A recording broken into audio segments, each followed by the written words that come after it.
Mungkin ada saudara kita Kristen di lingkungan ini, saya mohon maaf, tapi silahkan buka Bible Anda. Karena sampai detik ini masih ditranslate, masih diterjemahkan. Alhamdulillah masih ada yang mau terjemahkan dan ayat itu belum dibuang. Ayat itu belum dibuang insya Allah. Jadi kalau antum semua saudaraku yang sangat aku sayangi dan aku hormati, ada di lingkungan ini yang Kristen, bawa Bible, buka. Ya, lihat. Matius pasal 7 ayat 21. Matius pasal 7 ayat 21 sampai 23. Tapi intinya ada di ayat 21. Matius pasal 7 ayat 21. Bunyinya begini. Bukan orang yang berseru kepadaku Tuhan, Tuhan akan masuk kerajaan sorga. Artinya adalah, kalau ini kata Yesus, saya garis bawahi, ini kata Yesus, kalau kau panggil aku Tuhan, kau tidak masuk sorga. Kalau kita meninggal, roh kita keluar dari tubuh. Roh kita tidak diterima masuk sorga. Roh kita masuk mana? Tolong dijawab. Sepakat. Karena di sana cuma ada 2 tempat. Tidak ada tempat ketiga. Jadi Yesus bilang, kalau kau panggil aku Tuhan, maaf, kau tidak masuk sorga. Artinya, jadi Yesus bilang, kalau kau berseru kepadaku, Tuhan Yesus, engkau masuk neraka. Saya tidak mau masuk neraka. Saya berhenti panggil dia Tuhan. Tapi orang Kristen kalau dibilang gini marah. Padahal saya bilang begini bukan menghina. Saya sayang sama mereka. Karena setiap hari Sabtu dan Minggu atau hari Rabu mereka bawa Bible-nya. Tapi mereka gak pernah tahu bahwa Yesusnya melarang mereka memanggil Yesusnya Tuhan. Tapi orang Kristen, aduh, minum kopi dulu. Berlebihan kali ya bunyi. Saya ingat dulu orang tua saya, kalau minum, dia kayak begitu tuh.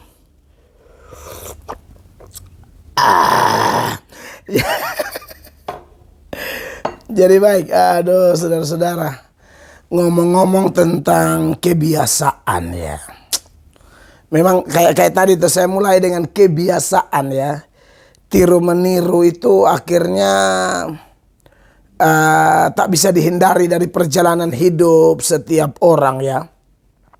Karena memang hidup kita ini karena hasil belajar dari orang lain, kan begitu. Tiru meniru orang tua, meniru guru, meniru pendeta, meniru bapak kita dan lain sebagainya. Nah, saudara-saudara yang diberkati oleh Tuhan Yesus, saya akan menanggapi video yang di depan. Namun saya mau mengantar kita sekali lagi cara minum kopinya. Ini saya ingat bapak saya kalau minum kopi pagi-pagi. Bapak saya kan sopir angkot.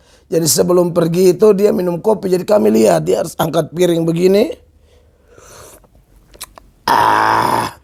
Begitu saudara-saudara. Jadi akhirnya saya, ini bukan buat-buat, memang saya suka begitu. Dan kalau saya minum kopi, istri saya, anak-anak saya bilang, kenapa begitu? Saya juga tanpa sadar, oh iya, ini ikut papa, almarhum papa saya gitu kan. Nah, saudara-saudara yang diberkati oleh Tuhan Yesus, memang hal baik atau hal jahat itu sama-sama menular ya. Jadi kalau kita tularkan hal yang baik, maka puji Tuhan, bersyukur kalau kita tularkan itu kepada anak, cucu, pasangan, teman, sahabat. Apalagi kalau konteks kami pemimpin umat ya. Kami pendeta hamba Tuhan, kami harus menularkan sesuatu yang betul-betul sesuai dengan kehendak Allah. Dan itu bisa menular. Sebaliknya kalau yang kita tularkan juga adalah sesuatu yang tidak baik, bisa. Saya contohkan saja ya, dulu karena kami gereja, kami lihat ada pendeta merokok. Contoh ya. Dia tidak, sekalipun dia tidak mengkhotbahkan, dia bilang, ayo sebagaimana aku merokok, kamu merokok. Dia tidak ngomong. Tapi karena kita melihat, akhirnya tak terhindarkan kita meniru. Pendeta bisa merokok, pendeta bisa mabuk, pendeta bisa dansa-dansi di pesta, peluk jemaat atau istri orang lalu dia mulai dansa-dansa. Itu biasa buat kami di lingkungan saya. Waktu itu saya lihat seperti itu. Dan akhirnya ya tak terhindarkan, pengaruhnya besar sekali. Karena mereka memang mempunyai pengaruh yang besar. Ya. Nah maka dari itu saudara-saudara, setelah saya jadi pendeta, memang saya berusaha menularkan yang tidak main-main. Contoh, saya dengan tegas mengatakan di lingkungan gereja kami tidak boleh ada rokok. Contoh ya, karena saya bilang, wah ini kita harus kalau jadi pemimpin agama, pendeta apalagi model kayak saya begini yang dari sampah Tuhan ubahkan, Tuhan daur ulanglah sampah ini lalu kemudian berguna untuk kemuliaan namanya. Waduh, saya tidak bisa tidak, saya harus berusaha menekankan itu. Saya tahu kok beberapa jemaat yang kami gembalakan masih merokok, tapi mereka sangat segan karena kami sudah tanamkan aturan. Dan saya yakin, saya berdoa beberapa jemaat yang mungkin masih terikat rokok itu akan terlepas. Ya, akan terlepas dalam nama Yesus. Beberapa tuh terlepas. Karena di gereja tidak boleh. Kita tidak boleh yang namanya lingkungan gereja tidak boleh. Itu hanya sebenarnya start saja supaya dia menular lagi ke rumah dan lain sebagainya.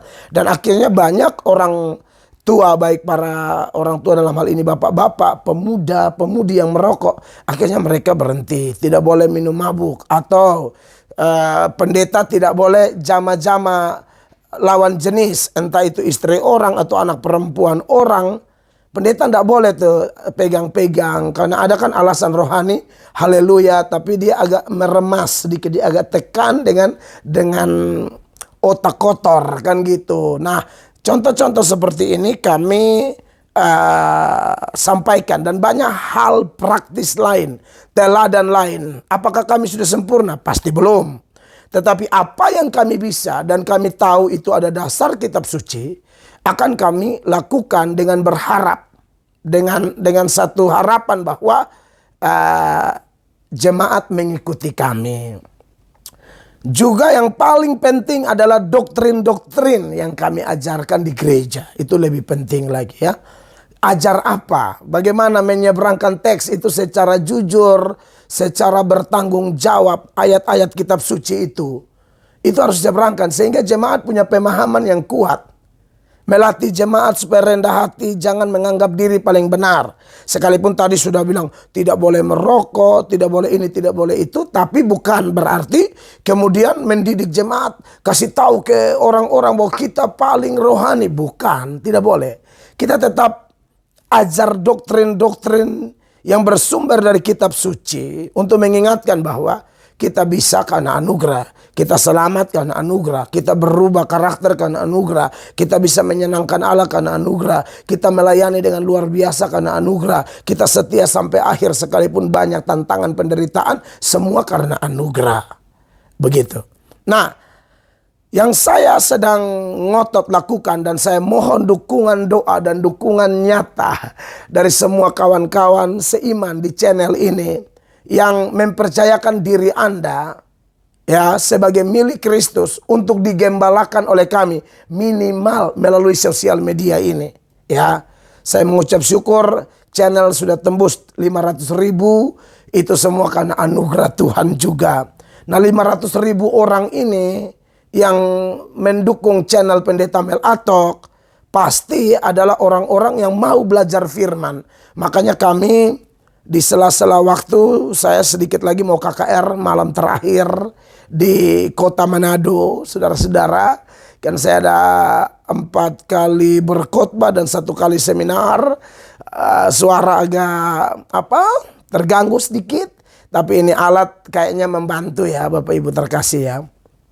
Nah, di situ saya ajar banyak hal saudara-saudara dan saya berharap jemaat semua, kawan-kawan semua di channel ini, baik jemaat lokal yang saya gembalakan atau jemaat Kristus loh, bukan jemaat saya. Jemaat Kristus yang saya gembalakan melalui sosial media ini, kita bertumbuh bersama dan kita sama-sama menjadi orang yang saling menularkan pengaruh baik. Nah, berkaitan dengan video di depan tadi, oh haleluya. Ini yang sudah saya sampaikan beberapa kali ya. Mungkin ini himbauan kepada teman-teman umat Islam juga. Tolong lihat dulu video saya ini. Anda lihat itu di video di depan tadi. Mantan Kristen yang jadi ustadz ya. Ada yang bilang dia pendeta, padahal bukan, dia bukan pendeta. Kalau dia mantan Kristen, iya. Dia pernah kuliah di Israel, sudah dibantah oleh teman-teman Kristen. Dan dia sendiri di video yang satu dia bilang dia pernah belajar di Israel, dia pernah belajar di STT Jakarta lalu di Israel. Tetapi kemudian mungkin karena dia pikir tidak ada orang yang menanggapi, ternyata ada yang tanggapi dan bongkar semua. Kemarin di channelnya Andre Tunggal, teman-temannya dia di masa lalu diwawancarai semua. Saudara siapa Terik, begitu saya sempat nonton, lagi rame juga di TikTok. Semua bilang tidak, dia tidak kuliah. Makanya di video yang lain lagi rame tuh sampai membingungkan. Sebentar dia bilang dia kuliah, sebentar dia bilang tidak. Aduh, kasihan ini kawan satu nih ya. Sangat prihatin ya. Makanya kawan-kawan Islam, sekali lagi ya, saudara, lihat ini, nanti saya buktikan bahwa apa yang dia sampaikan tadi, kalau memang dia mantan Kristen, dia pintar Alkitab, dia mencopot Matius 7 ayat 21. Lalu Matius 7 ayat 21 ini, dia menjadikan itu menjadi dasar bahwa orang yang memanggil Yesus sebagai Tuhan tidak masuk surga, ya kan? Saya lebih enak baca ayatnya buat saudara ya. Ya, jadi bukan setiap orang yang berseru Tuhan, Tuhan akan masuk ke dalam kerajaan surga. Dia kutip itu ayat, lalu dia bilang berarti, dia buat kesimpulan tuh. Yang katanya mantan STT Jakarta lah, sekolah di Israel lah, segala macam. Masa sih sekolah di Israel tidak mengerti arah dari ayat itu. Tidak mengerti bagaimana menafsirkan ayat itu dengan benar. Ayat itu tidak bermaksud demikian, saudara-saudara. Ya, Matius pasal 7 ayat 21 ya. Orang Kristen kebanyakan sudah hafal sih sebenarnya. Tapi saya mau jelaskan baik-baik buat kita supaya kebohongan dari saudara Ahmad Kainama ini terbongkar. Dan buat orang Kristen tadi Ahmad bilang nanti Kristen marah. Buat apa marah kamu Ahmad? Kamu sedang tersesat. Kamu sedang tersesat oleh perilakumu. Tersesat oleh kebohonganmu. Ya. Tersesat oleh cara berpikirmu yang kami tidak mengerti. Sebentar kau bilang kuliah, sebentar kau bilang tidak. Sebentar kau bilang kamu mantan pendeta, sebentar kamu bilang tidak. Yang mana yang benar Ahmad Kainama? Buat apa marah kamu? Ayolah, insaflah, ya, taubatlah. Kalau Anda tidak mau kembali ke Kristen juga, jujur aja Kristen tidak butuh orang seperti Anda. Jadi Anda tetap di Islam saja. Kan saya sudah omong ulang-ulang. Tetap di Islam saja, tapi berubah, belajar Islam.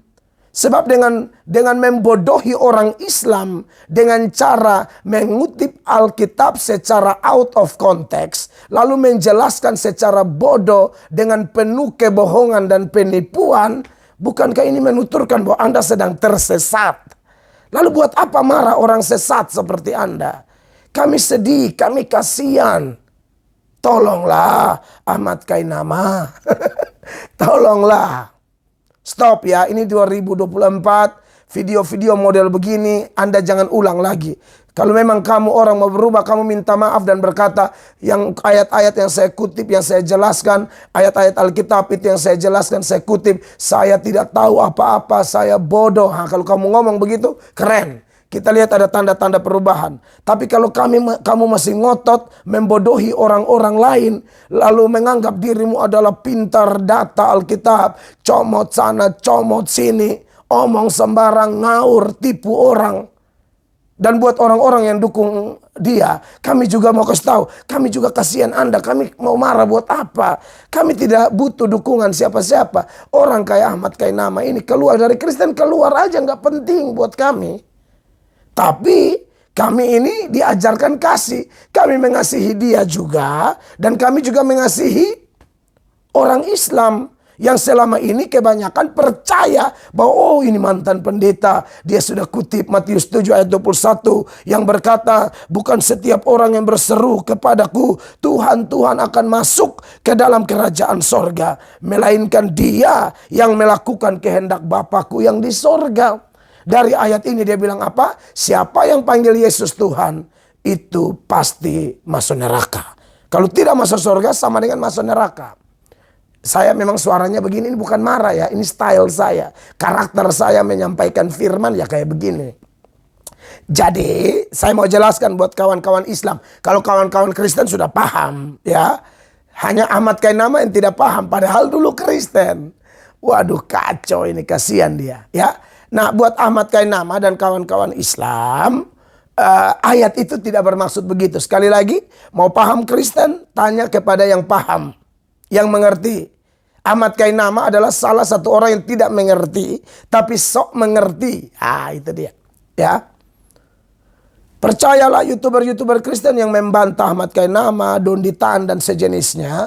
Kami bukan membenci. Kami harusnya orang Islam melihat ini. Kami sayang orang Islam juga. Bahwa kami tidak mau orang Islam dibodohi dengan penjelasan mereka yang ngaco. Akhirnya orang Islam memandang rendah Kristen. Ya, memandang Kristen sebagai aduh orang-orang neraka, itu kan kasihan. Model begitu, padahal tidak demikian. Ya, nah cara tafsir kitab suci itu ya buat kawan-kawan Islam yang sudah terlanjur percaya sama Ahmad Kainama, cara menafsirkan kita harus lihat secara keseluruhan teks itu bicara apa. Nah ternyata teks ini bicara nabi-nabi palsu.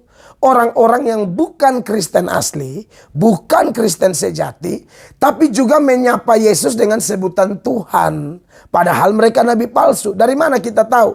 Lihat ayat-ayat sebelumnya. Karena itu satu perikop yang tidak bisa dipisah-pisahkan. Kalau dipisah-pisahkan artinya akan menjadi kacau dan menyesatkan orang seperti Ahmad Kainama menyesatkan orang. Saya baca ayat 15 ya. Ayat 15 itu jelas. Lembaga Alkitab Indonesia memberikan tema hal pengajaran yang sesat.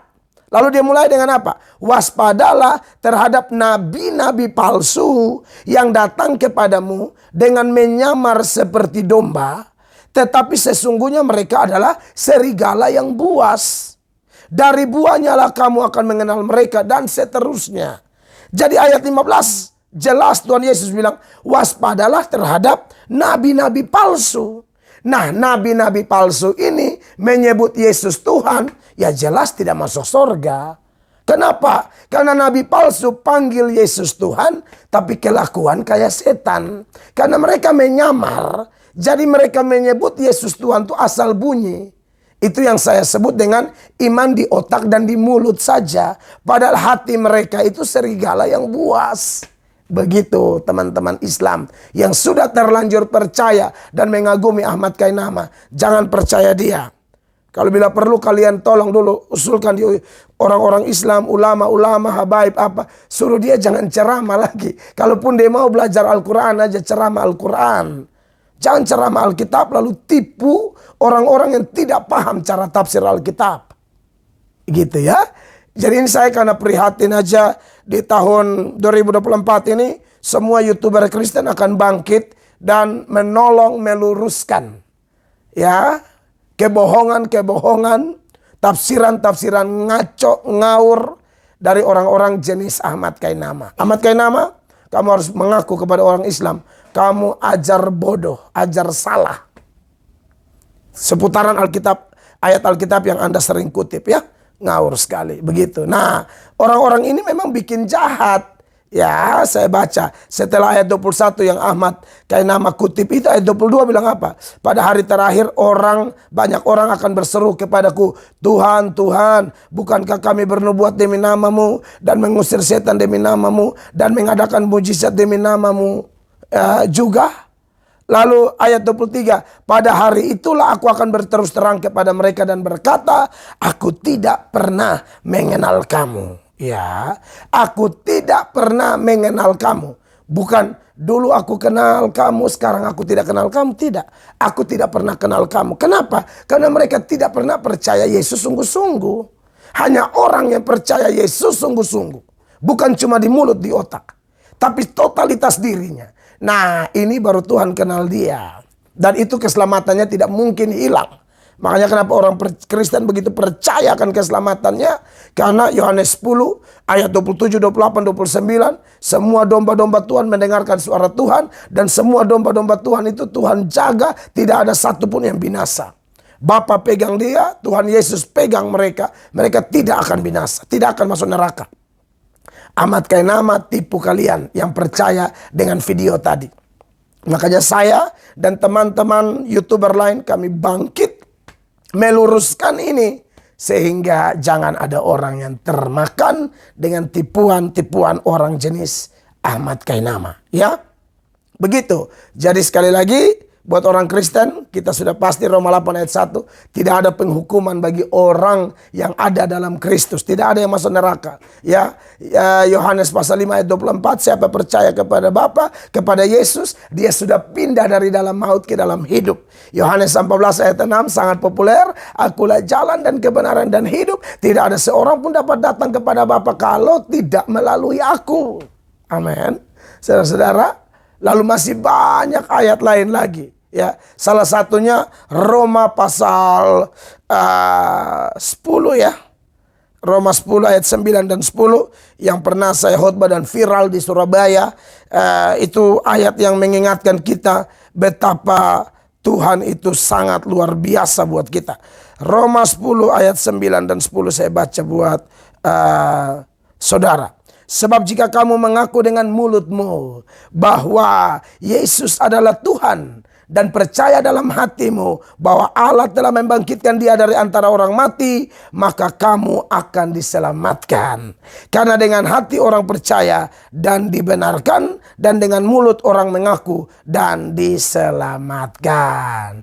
Buat Ahmad Kainama, bertobatlah. Saya tadi bilang kami tidak butuh orang kayak Anda di Kristen, ya. Jadi Anda kalau mau bertobat sungguh-sungguh lah. Versi Islam juga nggak apa-apa. Yang penting jangan bikin kacau di ini bangsa dengan video-videomu yang diposting di sosial media yang kemudian ketahuan bohongmu. Kamu sudah lihat berapa banyak orang yang bantah kamu. Dan semuanya orang-orang yang sangat cerdas. Tidak mungkin mereka sembarang ngomong. Mereka paham kitab suci. Mereka membantah kamu karena kamu sudah melakukan pembohongan kepada massa, kepada publik dengan ayat-ayat yang Anda copot secara ngawur. Buat orang Kristen, doakan Ahmad Kainama ya. Ya kalau Tuhan masih mau selamatkan dia, terserah Tuhan lah. Menurut Kristen loh ya. Tapi kalau saya sih lihat sajalah, pokoknya terserah Tuhan. Pokoknya kita tidak benci ya, tapi kita sarankan supaya orang-orang kayak begini jangan sampai terus-menerus membohongi orang. Buat kawan-kawan Islam, tolong pikirkan apa yang saya katakan ya. Oke, salam toleransi, salam damai sejahtera, Indonesia maju, nama Indonesia semakin harum. Dan buat orang Kristen tentu kita prinsip segala kemuliaan bagi Tuhan Yesus Kristus. Shalom, silakan sebarkan video ini kalau bisa sampai di Ahmad Kainama. Tuhan berkati. Saya minum kopi lagi, haleluya. Bunyinya masih ingat ya. Ulang. Istri saya paling hafal ya. Oke, salam, Tuhan berkati.